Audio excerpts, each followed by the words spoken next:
चलिए, स्वागत है एक बार पुनः आप सभी का बीपीएससी मेकर के इस नए एपिसोड में। आज के इस एपिसोड में आप देखने वाले हैं दिसंबर 2022 से संबंधित बिहार स्पेशल करंट अफेयर्स के प्रश्नों का संपूर्ण संग्रह। इस पूरे वीडियो को ध्यानपूर्वक देखिए। अगर आप बिहार से संबंधित किसी भी प्रतियोगी परीक्षा की तैयारी में लगे हैं तो आपको यहाँ पर जानकारी दे दूं, आपको घबराना नहीं है। ये दिसंबर 2022 का वीडियो भले ही है, लेकिन इससे पहले जनवरी से लेकर के अब तक का सारा महीने का वीडियो चैनल पर आपको प्लेलिस्ट में मिल जाएगा। साथ ही साथ बीपीएससी मेकर ऐप पर इसका तमाम पीडीएफ फाइल को मंथली वाइज आप डाउनलोड कर सकते हैं।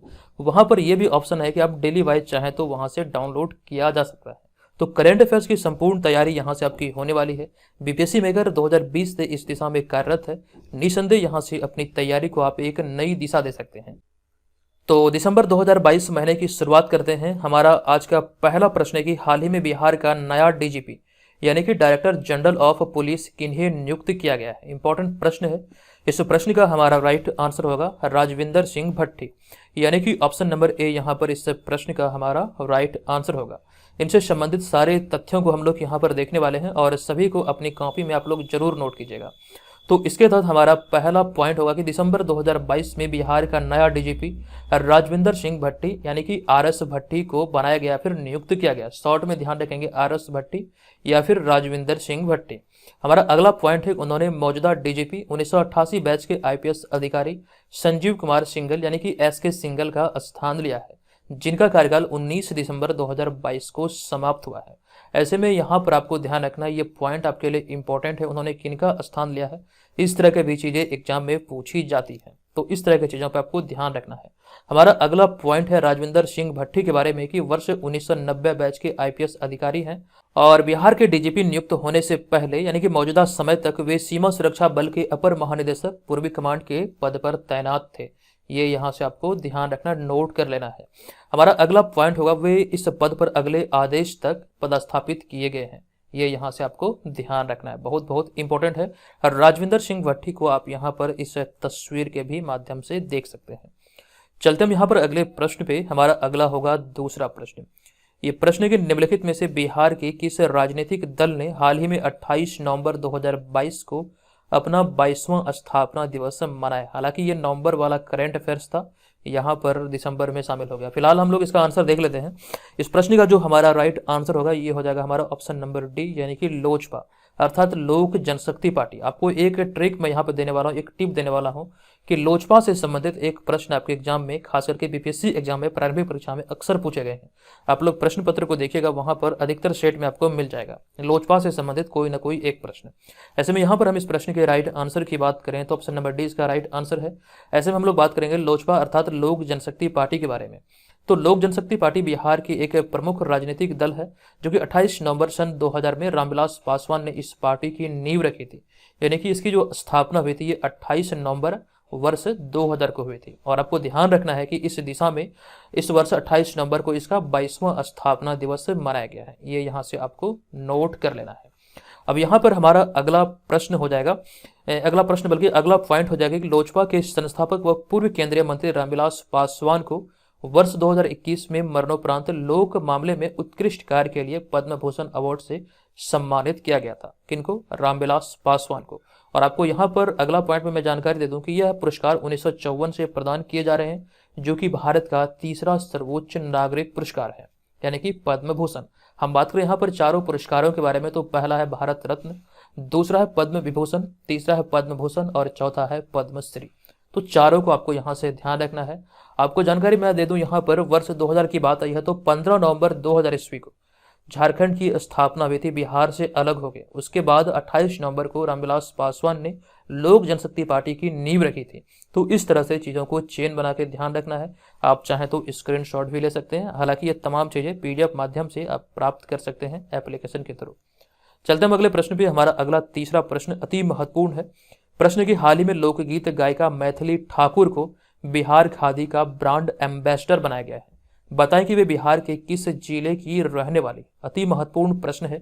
इस प्रश्न का हमारा राइट आंसर हो जाएगा option number C, Maithili Thakur Bihar के मधुबनी की रहने वाली है।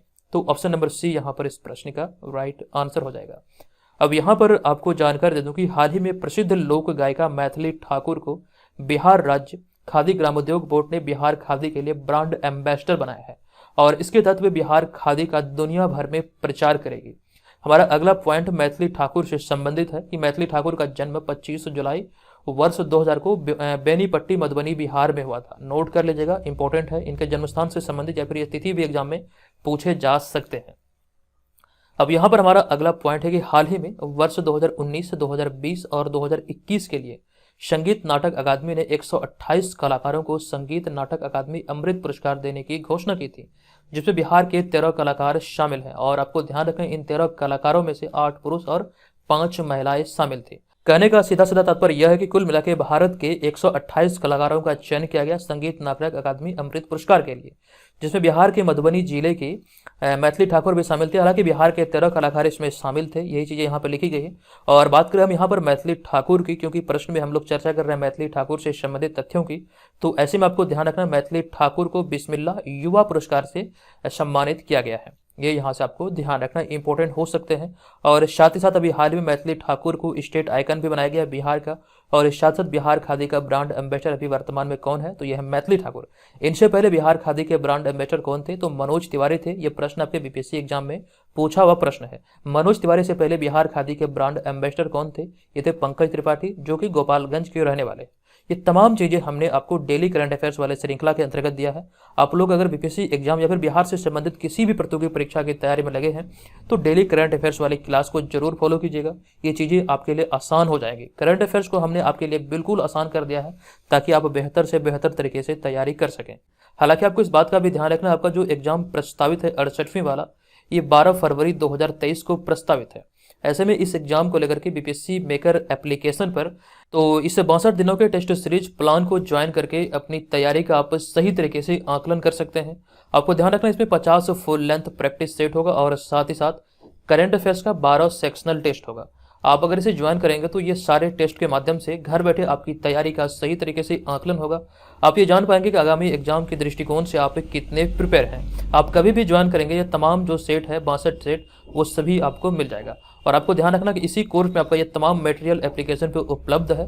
ये तमाम मटेरियल को आप बीपीएससी मेकर ऐप पर जाकर के डाउनलोड कर सकते हैं। इसमें आपको यहाँ पर इस बात का ध्यान रखना कि इस कोर्स में एक ऑफर है। इस ऑफर की जो अवधि थी ये पहले 15 जनवरी 2023 थी, अब इसे बढ़ाकर कर दिया गया 18 जनवरी 2023। जब आप इस कोर्स को परचेज करेंगे तो आपको ध्यान रखना है कि कूपन कोड अप्लाई करना है BM100। इस कूपन कोड के अप्लाई होने के बाद इस कोर्स की जो फी होगी ये मात्र और मात्र 299 रुपये होगी। और इसमें हम अगर बात करें इसकी वैलिडिटी की, तो इसमें आपको 6 महीना एक्स्ट्रा मिल रहा है। कुल मिला के आपको 18 महीने के लिए ये सारा मटेरियल मिलने वाला, जो कि आपको यहाँ पर ध्यान रखना है इसमें क्या क्या चीज़ें शामिल होंगी। पुनः आपको बता दूं, बीपीएससी प्रारंभिक परीक्षा का सिलेबस आधारित नोट्स होगा, संपूर्ण करंट अफेयर्स का पैकेज होगा जिसमें कि बिहार, राष्ट्रीय, अंतर्राष्ट्रीय तीनों घटनाओं का संग्रह होगा। इसके अलावा बीपीएससी की प्रारंभिक परीक्षा का क्वेश्चन पेपर मिलेगा। साथ ही साथ आपको यहाँ पर यह ध्यान रखना है कि टेस्ट सीरीज बिहार जी के आदि इसमें इंक्लूड है, जिसके माध्यम से आप अपनी तैयारी को एक नई दिशा दे सकते हैं। और साथ ही साथ जो हमारा ऑनलाइन टेस्ट सीरीज है इसके माध्यम से घर बैठे अपनी तैयारी का आकलन कर सकते हैं। तो कोशिश कीजिए कि 18 जनवरी 2023 से पहले आप इसे ज्वाइन करें। आपको ध्यान रखना ये मात्र और मात्र 1000 विद्यार्थियों के लिए ही लाया गया है। तकरीबन इसमें 600 से अधिक लोग रजिस्टर हो चुके हैं, तो तकरीबन 400 इसमें बचा हुआ। आप चाहें तो उसे जरूर ज्वाइन कर लीजिए, क्योंकि ये निर्धारित है 1000 छात्रों के लिए ही इसे अप्लाई किया गया था, इस कूपन कोड को। अब यहाँ पर हमारा अगला होगा चौथा प्रश्न। ये प्रश्न की किस राज्य सरकार ने हाल ही में राज्य के सभी पालतू हाथियों के लिए DNA प्रोफाइलिंग शुरू करने की घोषणा की है?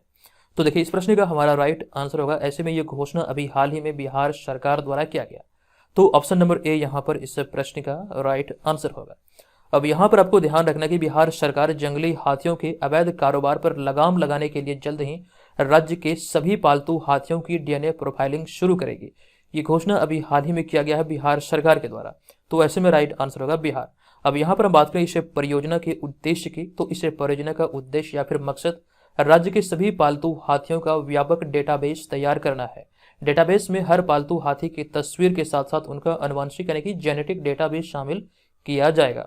और आपको यहाँ पर इस बात का ध्यान रखना कि वर्ष 2002 में संशोधित वन्यजीव संरक्षण अधिनियम 1972 के तहत ऐसे पालतू हाथियों की बिक्री पर प्रतिबंध है जो कि राज्य के वन विभाग में पंजीकृत नहीं है। राज्य के वन विभाग में जो हाथी पंजीकृत नहीं है वैसे हाथियों की बिक्री करना, खरीदारी करना पूर्ण रूप से प्रतिबंधित है। किसके तहत? तो आपको ध्यान रखना है वर्ष 2002 में जो संशोधन हुआ था वन्यजीव संरक्षण अधिनियम 1972 का, इसी में ये सारी बातों का जिक्र किया गया है। तो नोट कर लीजिएगा, एग्जाम में पूछे जा सकते हैं। हमारा अगला पॉइंट होगा कि बिहार के मुख्य वन्यजीव संरक्षण पी.के. गुप्ता है वर्तमान में। अब यहाँ पे हमारा अगला 5वां प्रश्न है कि आर.के. सिंह ने हाल ही में किस राज्य में 10 मोबाइल हेल्थ क्लिनिक यानी कि MHC का उद्घाटन किया है? ये उद्घाटन हाल ही में किया गया था और ऐसे में इस प्रश्न का राइट आंसर होगा ऑप्शन नंबर सी यानी कि बिहार। अब इसके एक्सप्लेनेशन की बात करें तो इसमें हमारा पहला पॉइंट है, केंद्रीय नवीन एवं नवीनकरणीय ऊर्जा मंत्री आर.के. सिंह ने बिहार में भोजपुर जिला के आरा सदर अस्पताल में 10 मोबाइल हेल्थ क्लिनिक यानी कि 10 MHC का शुरुआत किया है, MHC की शुरुआत की है। तो ध्यान रखिए, इसकी शुरुआत अभी हाल ही में किया गया केंद्रीय नवीन एवं नवीनकरणीय ऊर्जा मंत्री आर.के. सिंह द्वारा बिहार के भोजपुर जिले के आरा सदर अस्पताल में। और इसके तहत हमारा अगला पॉइंट है कि इस 10 मोबाइल हेल्थ क्लिनिक के जरिए डॉक्टर आपके द्वार योजना को काफ़ी बल मिलेगा। डॉक्टर आपके द्वार योजना क्या है, इसकी जानकारी हमने आपको कई बार दिया है।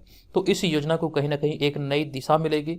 और साथ साथ यहाँ पर अगला पॉइंट हमने लिखा है एक एक्स्ट्रा फैक्ट में कि स्वतंत्रता सेनानी वीर कुंवर सिंह के जन्म, यहाँ पे के नहीं बल्कि का होना चाहिए, वीर कुंवर सिंह का जन्म 13 नवंबर 1777 को शाहाबाद जिला बिहार में हुआ था, जो कि अब भोजपुर जिला का अंग है। और यहाँ पर हमने आगे लिखा कि सन 1972 में शाहाबाद जिला 2 भागों में बढ़ गया था, जिनमें कि भोजपुर और रोहतास शामिल है। और साथ साथ हमारा अगला पॉइंट होगा इसी में कि 1992 में भोजपुर से बक्सर एक स्वतंत्र जिला बना। और बात करें यहाँ पर बक्सर की, देखिए यहाँ पर इस चीज को पूरी अच्छी तरह से समझिएगा। बिहार का जो शाहाबाद जिला था ये 2 भागों में बटा था 1972 में। और उसके बाद आपको ध्यान रखना ये 2 जिले कौन कौन से थे, ये थे भोजपुर और रोहतास। और बात करें भोजपुर की तो भोजपुर में पुनः विभाजन हुआ, जो कि बक्सर एक नया जिला बना था 1992 में। बिहार के बक्सर जिले में एक स्थान है चौसा, जहां से बिहार के क्षेत्र में अपने भूभाग में गंगा नदी प्रवेश करती है। और गंगा नदी बात करें बिहार के भूभाग को कहां पर छोड़ती है बिहार में, तो आपको ध्यान रखना है कि कटिहार जिले के मनिहारी में एक स्थान है जहां पर गंगा नदी बिहार के भूभाग को छोड़ देती है। इस तरह की चीजें हमने आपको बतलाया है। चलते हैं अगले 6ठे प्रश्न पे। ये प्रश्न की दिल्ली में आयोजित 65वीं नेशनल शूटिंग चैंपियनशिप 2022 के महिलाओं की निशानेबाजी ट्रैप प्रतिस्पर्धा में बिहार की श्रेयसी सिंह, जो कि जमुई से विधायक है, इन्होंने कौन सा पदक जीता है? तो ऐसे में इस प्रश्न का हमारा राइट आंसर हो जाएगा ऑप्शन नंबर ए यानी कि कांस्य पदक इन्होंने अपने नाम किया। श्रेयसी सिंह को आप यहाँ पर इस तस्वीर में भी देख सकते हैं। अब यहाँ पर हम बात करें इसके एक्सप्लेनेशन की, तो आपको ध्यान रखना 65वीं नेशनल शूटिंग चैंपियनशिप 2022 का आयोजन नई दिल्ली में किया गया। और आपको ध्यान रखना इसमें बिहार विधानसभा की सदस्य सुश्री श्रेयसी सिंह ने महिलाओं की निशानेबाजी ट्रैप प्रतिस्पर्धा में कांस्य पदक जीतकर बिहार को गौरवान्वित किया है। ध्यान रखिएगा, श्रेयसी सिंह ने बिहार को कांस्य पदक दिलाया। हमारा अगला पॉइंट है कि भाजपा विधायक श्रेयसी सिंह बिहार के जमुई जिले की रहने वाली है। और इनके कुछ अवार्ड की बात करें तो आपको ध्यान रखना राष्ट्रमंडल खेल 2014 में श्रेयसी सिंह ने रजत पदक अपने नाम किया था, अर्थात सिल्वर मेडल। वहीं पर राष्ट्रमंडल खेल 2018 की बात करें तो इन्होंने स्वर्ण पदक अपने नाम किया था, अर्थात गोल्ड मेडल। चलते हैं अगले प्रश्न पे। अगला 7वां प्रश्न है कि हाल ही में 3 दिसंबर को भारत के प्रथम राष्ट्रपति डॉक्टर राजेंद्र प्रसाद की जयंती मनाई गई। बताएं कि निम्न में से उनका जन्म बिहार में कहां हुआ था? ये प्रश्न कई बार एग्जाम में पूछे गए हैं, विभिन्न रूप से, थोड़ा सा मतलब अलग अलग तरीके से, लेकिन सार यही है प्रश्न में जो पूछा गया है कि उनका जन्म बिहार में कहां हुआ था। तो एक स्थान है जीरादेई, जो कि सिवान जिले के अंतर्गत आता है। यहीं पर इनका जन्म हुआ था डॉक्टर राजेंद्र प्रसाद का, जो कि भारत के प्रथम व द्वितीय राष्ट्रपति थे। अब यहाँ पर हम इसके एक्सप्लेनेशन की बात करें तो इसमें हमारा पहला पॉइंट होगा कि डॉक्टर राजेंद्र प्रसाद महात्मा गांधी के प्रिय शिष्यों में से एक थे। उनका जन्म सिवान जिला मुख्यालय से करीब 14 किलोमीटर की दूरी पर स्थित जीरादेई ग्राम में 3 दिसंबर 1884 को हुआ था। यानी कि कहने का सीधा साधा तात्पर्य यह है कि जीरादेई जो ग्राम है ये सिवान जिला के अंतर्गत है और यहीं पर इनका जन्म हुआ था 3 दिसंबर 1884 को। हमारा अगला पॉइंट है कि वे 26 जनवरी 1950 को भारत का प्रथम राष्ट्रपति बनाए गए थे और फिर पुनः 1957 में फिर से राष्ट्रपति चुनाव हुए, जिसमें दोबारा राजेंद्र प्रसाद राष्ट्रपति चुने गए थे। तो 2 बार भारत के राष्ट्रपति रहे थे लगातार। हमारे यहाँ पर अगला पॉइंट है, यह देश में पहली बार था जब एक ही इंसान को 2 बार लगातार राष्ट्रपति चुना गया था। ऐसे में एक प्रश्न यहाँ से बनता है, इसका राइट आंसर हो जाएगा डॉक्टर राजेंद्र प्रसाद। अब अगले पॉइंट की हम बात करें तो 28 फरवरी 1963 को डॉक्टर राजेंद्र प्रसाद का निधन हुआ था और साथ ही साथ उनकी स्मृति में पटना में राजेंद्र स्मृति संग्रहालय का भी निर्माण कराया गया है। अब यहाँ पर हम बात करेंगे जीरादेई ग्राम की। तो जीरादेई ग्राम को महात्मा गांधी ने अपने शब्दों में तीर्थ स्थल कहकर संबोधित किया है, तो ध्यान रखिएगा, ये भी आपके लिए इंपॉर्टेंट हो सकते हैं। हमारे यहाँ पर जो आप देख रहे हैं ऑप्शन नंबर ए में मुरली भरहवा, ये मुरली भरहवा वही ग्राम है जो कि आपको ध्यान रखना। मैंने आपको बताया था कांग्रेस का जो लखनऊ अधिवेशन हुआ था 1916 में, तो राजकुमार शुक्ल ने महात्मा गांधी को बिहार आने पर आमंत्रित किया था। राजकुमार शुक्ल एक किसान नेता थे, इनका संबंध था मुरली भरहवा से। जबकि हम बात करें औराई हिंगना की, तो ये अररिया जिले के अंतर्गत एक स्थान है। और अररिया जिले के अंतर्गत यह स्थान क्यों प्रसिद्ध है, यहीं पर महान साहित्यकार फणीश्वर नाथ रेणु का जन्म हुआ था। फणीश्वर नाथ रेणु की अगर महान रचना की बात करें, महान उपन्यास की बात करें, तो मैला आंचल इनकी एक प्रमुख उपन्यास थी जिनसे इनको प्रसिद्धि मिली थी। तो ये सारी चीजें यहाँ से ध्यान रखें। अब यहाँ पे हमारा अगला होगा 8वां प्रश्न। ये प्रश्न की हाल ही में 5 दिसंबर से 9 दिसंबर 2022 तक पाटलिपुत्र स्पोर्ट्स कॉम्प्लेक्स पटना में कौन से जूनियर नेशनल सेपक टकरा चैंपियनशिप का आयोजन हुआ है, तो इसका कौन सा संस्करण था, ये प्रश्न पूछा गया है। इस प्रश्न का हमारा राइट आंसर होगा, ये इसका 26वां संस्करण था। ऐसे में ऑप्शन नंबर डी यहाँ पर इस प्रश्न का राइट आंसर होगा। 26वीं जूनियर नेशनल सेपक टकरा चैंपियनशिप 2022 का आयोजन 5 से 9 दिसंबर 2022 तक पाटलिपुत्रा स्पोर्ट्स कॉम्प्लेक्स कंकड़बाग पटना में आयोजित हुआ। नोट कर लीजिएगा, इसका आयोजन पटना कंकड़बाग में हुआ, पाटलिपुत्रा स्पोर्ट्स कॉम्प्लेक्स में। बीपीएससी परीक्षा की तैयारी कर रहे सभी छात्रों के लिए प्रारंभिक परीक्षा का जो क्वेश्चन पेपर होता है, ये कहीं ना कहीं एक प्रकार से आपको एक नई दिशा दिखाता है, किस प्रकार से एग्जाम में प्रश्न पूछे गए, किस प्रकार से पूछे जाने की संभावना है। तो ऐसे में आपको ध्यान रखना, ये तमाम जो मतलब कर सकते हैं क्वेश्चन जो पूछे गए तमाम सेट आपको एप्लीकेशन पर, इसके लिए एक अलग कोर्स बनाया गया, मात्र और मात्र 49 रुपये में आपके लिए उपलब्ध है। आप लोग चाहें तो तमाम PDF फाइल को वहां से डाउनलोड कर सकते हैं। ध्यान रखिएगा, कहीं ना कहीं ये आपके लिए बहुत बहुत इंपॉर्टेंट होने वाली है। अब यहाँ पर हम चलते हैं अगले 9वें प्रश्न पे। ये हमारा 9वां प्रश्न होगा कि नवीनतम घोषणा के अनुसार दिसंबर 2022 में बिहार सरस मेला 2022 का आयोजन कब किया गया, तो इस प्रश्न का हमारा राइट आंसर हो जाएगा दिसंबर 2022 में बिहार सरस मेला का जो आयोजन हुआ, ये आयोजन तिथि थी 15 से 29 दिसंबर। ऐसे में ऑप्शन नंबर बी यहाँ पर इस प्रश्न का राइट आंसर होगा। अब यहाँ पर आपको जानकारी दे दूं कि बिहार ग्रामीण जीविकोपार्जन प्रोत्साहन समिति अर्थात जीविका के तहत ग्रामीण विकास विभाग द्वारा ग्रामीण महिला उद्यमियों व लोक कला को बढ़ावा देने के लिए बिहार सरस मेला 2022 का आयोजन 15 से 29 दिसंबर तक पटना के गांधी मैदान में किया गया। गांधी मैदान में ही सरस मेला का आयोजन होता है और ये प्रत्येक बार इसका आयोजन किया जाता है। और यहाँ पे हमारा अगला पॉइंट होगा, विश्व बैंक की सहायता से वर्ष 2007 में जीविका योजना को शुरू किया गया था। इंपॉर्टेंट है, जीविका के बारे में कई बार एग्जाम में प्रश्न बने हैं। 2007 में इसकी शुरुआत हुई थी विश्व बैंक के आर्थिक मदद के बाद। हमारे यहाँ पर अगला पॉइंट है, मौजूदा समय में जीविका परियोजना बिहार राज्य के 38 जिलों के 534 प्रखंडों में क्रियान्वित है। और हमारा यहाँ पर अगला पॉइंट है, महिला सशक्तिकरण को बढ़ावा देना जीविका का एक मुख्य उद्देश्य है। आपके इंटरव्यू में पूछे जा सकते हैं कि बिहार में जो जीविका योजना संचालित है इसका मुख्य उद्देश्य क्या है, तो महिला सशक्तिकरण की दिशा में ये कार्यरत है। मूल रूप से अगर हम बात करें तो महिला सशक्तिकरण को बढ़ावा देना ही इसका एक उद्देश्य है। चलते हम यहाँ पर अगले प्रश्न पे। हमारा अगला 10वां प्रश्न है कि नवंबर 2022 के अंतिम सप्ताह में न्यूजीलैंड में आयोजित जूनियर कॉमनवेल्थ चैंपियनशिप में बिहार के किस बेटी ने 6 स्वर्ण पदक जीता। ये बहुत ज्यादा खबरों में था, आप इस प्रश्न को स्टार मार्क करेंगे। हालांकि इस वीडियो में सभी प्रश्न इंपॉर्टेंट है, लेकिन ये कुछ ज्यादा ही इंपॉर्टेंट है, बहुत ज्यादा खबरों में था, न्यूज में भी प्रकाशित हुआ था, बहुत ज्यादा पैमाने पर ये आपको देखने को भी मिला होगा। तो इसका जो राइट आंसर होगा, इसका राइट आंसर है हमारा ऑप्शन नंबर ए, यानी कि कृति राज। आप यहाँ पर इन्हें इस तस्वीर में भी देख सकते हैं, 6 स्वर्ण पदक इन्होंने अपने नाम किया है, जिस वजह से ये काफी ज्यादा खबरों में रहा। ऐसे में आपको ध्यान रखना है न्यूजीलैंड में 28 और 29 नवंबर को आयोजित हुए जूनियर कॉमनवेल्थ चैंपियनशिप में बिहार की बेटी कृति राज सिंह ने सब जूनियर पावर लिफ्टिंग में 6 स्वर्ण पदक अपने नाम किया है। कहीं ना कहीं ये इनके लिए एक बहुत बड़ी उपलब्धि है, जो कि आपके लिए भी ये इंपॉर्टेंट है, क्योंकि यहाँ से प्रश्न एग्जाम में बन सकते हैं। हम कृति राज सिंह की बात करें तो इन्होंने 57 किलोग्राम सब जूनियर वर्ग में अलग अलग इवेंट में यह पदक अपने नाम किया है। तो कुल मिला के एक ही मतलब चैंपियनशिप में इन्होंने 6 पदक अपने नाम किया है, 6 का 6 स्वर्ण पदक है, ये यहाँ से नोट कर लीजिए। अगला होगा हमारा यहाँ पर 11वां प्रश्न। ये 11वां प्रश्न है कि ऑक्सफैम इंडिया द्वारा जारी की गई इंडिया इन इक्वालिटी रिपोर्ट 2022 के अनुसार डिजिटल डिवाइड नहीं बल्कि डिजिटल डिवाइस होगा, डिजिटल डिवाइस में सबसे कम इंटरनेट पहुंच वाला राज्य कौन सा है। तो अभी हाल ही में ये रिपोर्ट आई थी ऑक्सफैम इंडिया के, इस रिपोर्ट के आधार पर डिजिटल जितने भी डिवाइस हैं जिसमें इंटरनेट चलते हैं, यानी इंटरनेट जिसमें इस्तेमाल किया जा सकता है, तो इसमें इंटरनेट पहुंच वाला राज्यों की श्रेणी में बिहार सबसे मतलब पिछड़ा राज्य है। ऐसे में ऑप्शन नंबर ए यहाँ पर इस प्रश्न का राइट आंसर हो जाएगा। अब यहाँ पर हम इसके एक्सप्लेनेशन की बात करें तो ध्यान रखें, इंडिया इन इक्वालिटी रिपोर्ट 2022 से डिजिटल डिवाइस में न्यूनतम इंटरनेट पहुंच वाला राज्य बिहार है। बिहार इसमें मतलब कह सकते हैं सबसे पिछड़ा राज्य है, और हालांकि इस मामले में शीर्ष स्थान पर है महाराष्ट्र। नोट कर लीजिएगा, ये ऑक्सफैम इंडिया की जो रिपोर्ट आई थी, इस रिपोर्ट के आधार पर डिजिटल डिवाइस में इंटरनेट पहुंच वाले राज्यों में सबसे शीर्ष पर है महाराष्ट्र। हमारा अगला पॉइंट है कि रिपोर्ट के आंकड़ों के अनुसार देश में प्रति 100 लोगों पर केवल 57.29 इंटरनेट यूजर, यानी कि 57.29% ही इंटरनेट यूजर्स हैं प्रत्येक 100 लोगों पर, और शहरी क्षेत्र की तुलना में ग्रामीण क्षेत्रों में यह संख्या काफी कम है।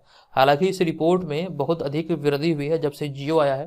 हालांकि जो आंकड़े हैं ये और भी कुछ हो सकते हैं, लेकिन यहाँ पे आपको इस प्रश्न में ध्यान रखना है कि ऑक्सफैम इंडिया द्वारा जो रिपोर्ट आई है उसी आधार पर यहाँ पर ये सारे आंकड़े को लिखा गया है। हालांकि और रिपोर्ट के आधार पर ये अलग हो सकते हैं, लेकिन ऑक्सफैम इंडिया की जो रिपोर्ट आई है उसके आधार पर यहाँ पर सभी चीजों को लिखा गया है। हमारा अगला पॉइंट है, इस रिपोर्ट में यह भी कहा गया कि भारत में 32% यानी कि 32% से भी कम महिलाओं के पास मोबाइल फोन उपलब्ध है।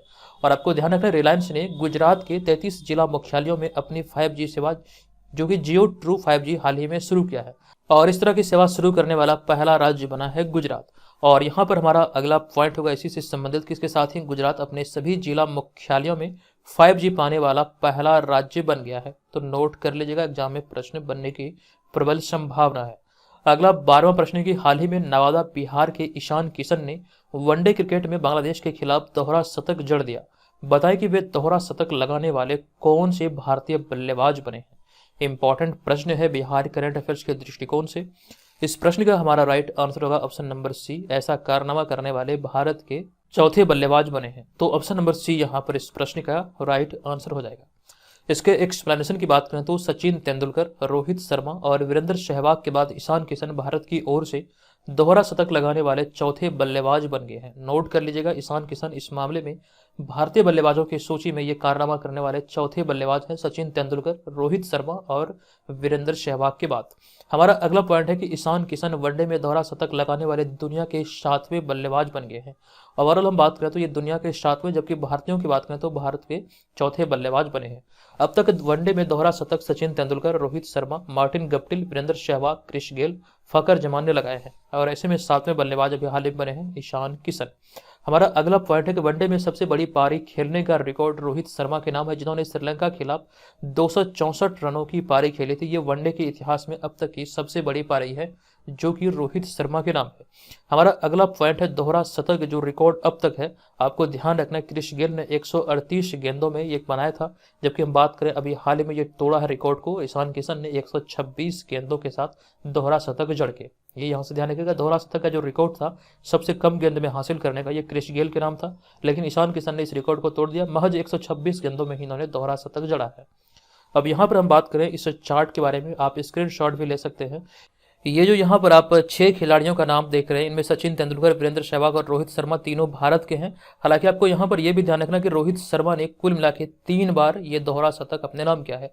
इसके अलावा वेस्टइंडीज के क्रिस गेल, न्यूजीलैंड के मार्टिन गप्टिल और पाकिस्तान के फखर जमान ने यह खिताब या फिर ये रिकॉर्ड अपने नाम किया है। तो कुल मिला के 6 बल्लेबाजों की सूची है, इनमें भारत का एक और नाम जुड़ गया, ईशान किशन। तो कुल मिला के 7 जो दोहरे शतक लगे हैं, यानी कि 7 बल्लेबाजों ने जो दोहरा शतक लगाया, इनमें से 4 भारत के हैं, 3 विदेशों के हैं।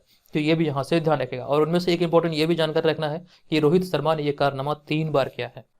तो ये 13वां प्रश्न है कि निम्नलिखित में से बिहार में कहां हाल ही में 11 दिसंबर 2022 को संसद खेल प्रतियोगिता का आयोजन हुआ है या फिर आयोजन किया गया।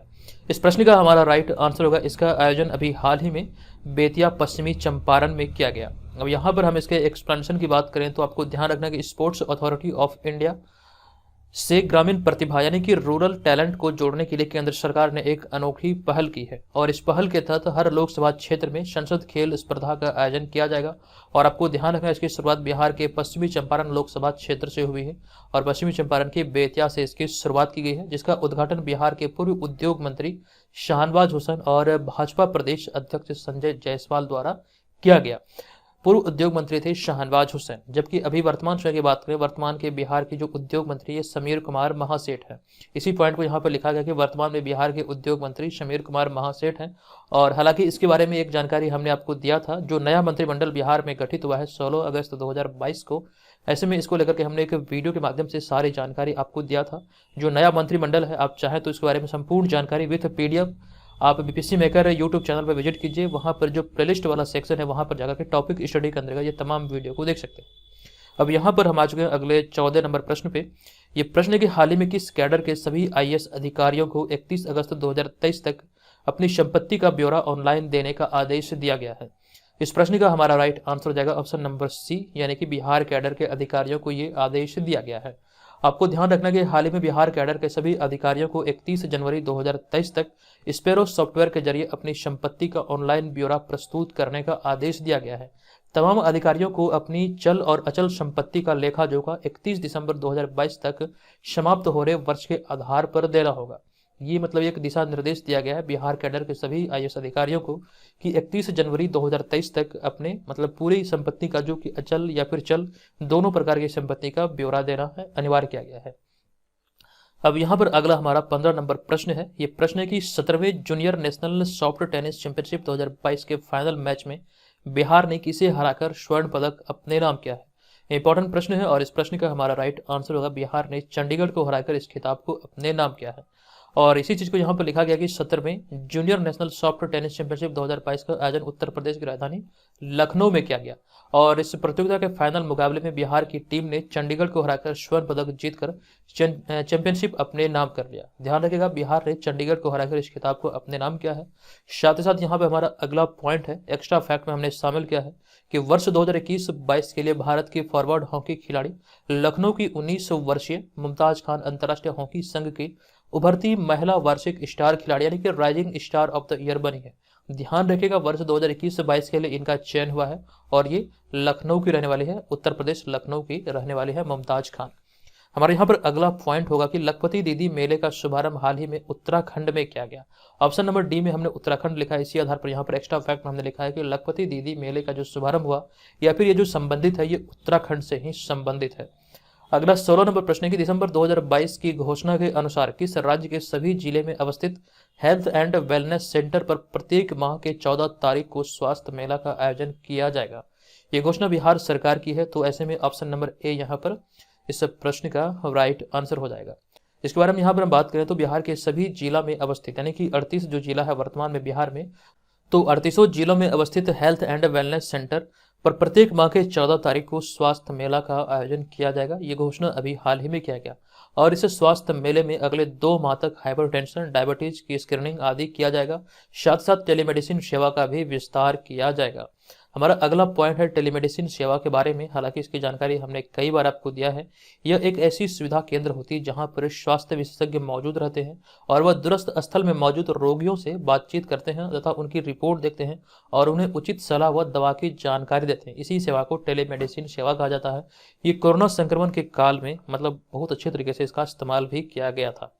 अब यहाँ पे हमारा अगला पॉइंट है कि वर्तमान में बिहार के स्वास्थ्य मंत्री हैं तेजस्वी प्रसाद यादव। ये ध्यान रखिएगा, उप मुख्यमंत्री सह स्वास्थ्य मंत्री हैं तेजस्वी प्रसाद यादव। अब यहाँ पर हमारा अगला 17वां प्रश्न है कि बेंगलुरु में दिसंबर 2022 में आयोजित 60वें नेशनल रोलर स्केटिंग चैंपियनशिप में बिहार की प्रतिभावान खिलाड़ी शानवी चौहान ने कौन सा पदक जीता है। आप यहाँ पर शानवी चौहान को इस तस्वीर में देख सकते हैं। इस प्रश्न का हमारा राइट आंसर होगा इन्होंने स्वर्ण पदक अपने नाम किया है। ऐसे में आपको जानकारी दे दूं कि कर्नाटक बेंगलुरु या फिर बेंगलुरु कर्नाटक में आयोजित 60वें नेशनल रोलर स्केटिंग चैंपियनशिप में बिहार की प्रतिभावान खिलाड़ी शानवी चौहान ने स्वर्ण पदक जीतकर बिहार को गौरवान्वित किया है। उन्होंने 9 से 11 उम्र के वर्ग ग्रुप में यह स्वर्ण पदक हासिल किया है। इसके साथ ही बिहार को स्केटिंग में पहला स्वर्ण पदक मिला है। हालांकि हम बात करें ये संस्करण की, यानी कि जो 60वां संस्करण था नेशनल रोलर स्केटिंग चैंपियनशिप का, इसका आयोजन तिथि की बात करें तो 11 से 12 दिसंबर 2022 को ये आयोजित हुआ था। ये यहाँ से आपको ध्यान रखना है, आयोजन कहाँ हुआ था तो बेंगलोर कर्नाटक में इसका आयोजन किया गया था। हमारा अगला पॉइंट है, सानवी चौहान ने इससे पहले सीबीएसई नेशनल गेम्स 2019 में सिल्वर मेडल अर्थात रजत पदक हासिल किया था। साथ साथ आपको ये भी ध्यान रखना है कि न्यूजीलैंड में आयोजित junior Commonwealth power lifting championship में कीर्तिराज सिंह ने 6 गोल्ड मेडल जीते थे। और साथ ही साथ आपको ध्यान रखना है कि पटना के रहने वाले कीर्तिराज सिंह बिहार की पहली बेटी है जिन्होंने पहली बार पावर लिफ्टिंग प्रतियोगिता में 6 गोल्ड मेडल जीता है। ये जानकारी अभी थोड़ी देर पहले ही हमने आपको दिया है। पूरे वीडियो को ध्यानपूर्वक देखिए। वीडियो के अंत में आपसे एक प्रश्न पूछा जाएगा जो कि इसी वीडियो से संबंधित होगा, उसका आंसर आपको कमेंट बॉक्स में देना है।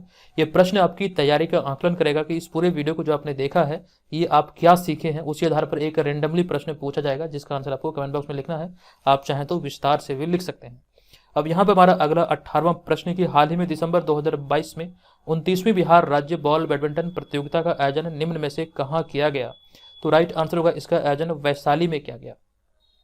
आपको ध्यान रखना कि 29वीं बिहार राज्य बॉल बैडमिंटन प्रतियोगिता का आयोजन वैशाली में किया गया। नोट कर लीजिएगा, ये 29वां संस्करण था इसका। और साथ साथ इस प्रतियोगिता के फाइनल मुकाबले में छपरा को हराकर वैशाली जिला की महिला टीम चैंपियन रही। विजेता और उपविजेता दोनों टीम को इसराइल मंसूरी द्वारा ट्रॉफी प्रदान किया गया। अब ये इसराइल मंसूरी कौन है तो इसके बारे में जानकारी हमने आपको दिया है। आपको यहाँ पर ध्यान रखना कि सूचना प्रौद्योगिकी मंत्री बिहार सरकार में है इसराइल मंसूरी। साथ ही साथ आपको ये भी ध्यान रखना उद्योग मंत्री है शमीर कुमार महासेठ, इससे पहले थे शाहनवाज हुसैन। अगला पॉइंट है शिक्षा मंत्री चंद्रशेखर है, श्री चंद्रशेखर वर्तमान में बिहार के शिक्षा मंत्री हैं। भवन निर्माण मंत्री हैं अशोक चौधरी। अगला है ग्रामीण विकास मंत्री श्री श्रवण कुमार। ये सभी को यहाँ से ध्यान रखिए, हालांकि इस वीडियो में संपूर्ण जानकारी है, इसको जरूर देखिएगा। अगला हमारा 19वां प्रश्न है कि बिहार में नवंबर 2021 की तुलना में नवंबर 2022 तक कितना प्रतिशत अधिक जीएसटी का संग्रह हुआ है? बिहार के दृष्टिकोण से इस पॉइंट को लिखा गया। दिसंबर 2022 में ये रिपोर्ट आई थी। हालांकि प्रश्न में पूछा गया नवंबर 2021 की तुलना में नवंबर 2022 में कितना अधिक जीएसटी का संग्रह हुआ है?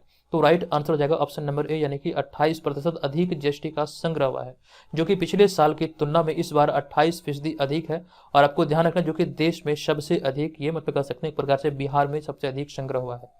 और इसमें हमारा अगला पॉइंट है, हालांकि जीएसटी का जो संग्रह है राष्ट्रीय स्तर पर देखें तो आपको ध्यान रखना महज 11% की वृद्धि इसमें दर्ज की गई, लेकिन बिहार की बात करें तो बिहार में 28% की वृद्धि दर्ज की गई।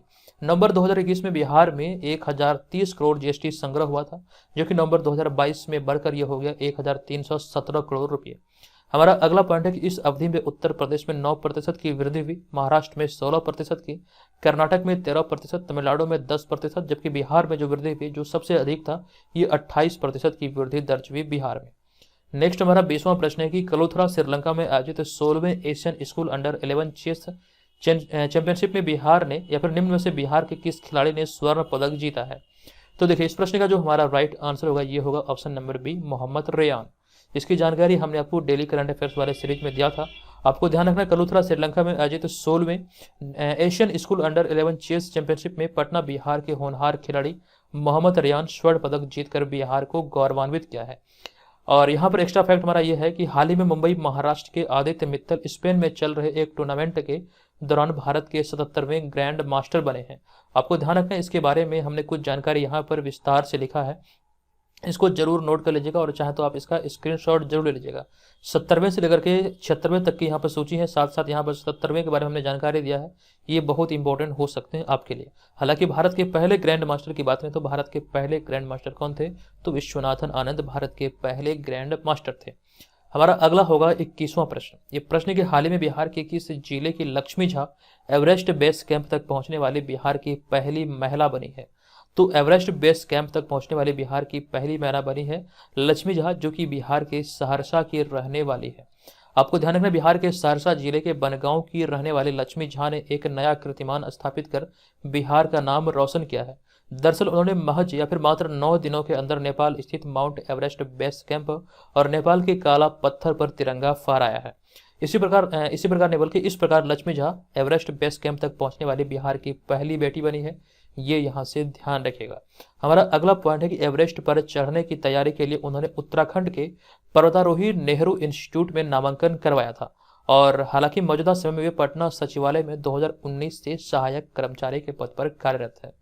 नेक्स्ट 22वां प्रश्न है कि भारत की अर्थव्यवस्था में भारत में G20 के 200 अलग अलग बैठकें आयोजित होनी है और इस दिशा में बिहार में कहां पर 6 मार्च और 7 मार्च 2023 को बैठक आयोजित की जाएगी?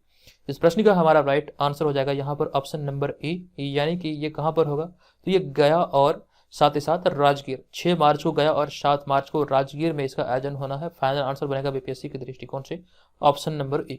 अगला हमारा हो जाएगा यहाँ पर 23वां नंबर प्रश्न। ये प्रश्न की हाल ही की घोषणा के अनुसार बिहार में जाति आधारित जनगणना का दूसरा चरण कब से शुरू होगा, जो कि 30 अप्रैल 2023 तक चलेगा। तो इसका राइट आंसर होगा ऑप्शन नंबर ए, यानी कि 1 अप्रैल 2023 से इसके दूसरे चरण की शुरुआत होगी। ऑप्शन नंबर ए यहाँ पर इस प्रश्न का राइट आंसर हो जाएगा। अब यहाँ पर हम चलते हैं आज के इस वीडियो के प्रश्न की ओर। तो आज के इस वीडियो का हमारा यहाँ पर प्रश्न होगा कि चुनाव आयोग ने मैथिली ठाकुर को हाल ही में किस राज्य का स्टेट आइकन बनाया है या फिर नियुक्त किया है। इसकी संपूर्ण जानकारी हमने आपको दिया था, आपको याद होगा, कमेंट बॉक्स में लिखिए, आप चाहें तो डिटेल में लिख सकते हैं। लिखने से फायदा ये होता है कि चीज़ों को आप लंबे समय तक याद करने में सक्षम हो पाते हैं।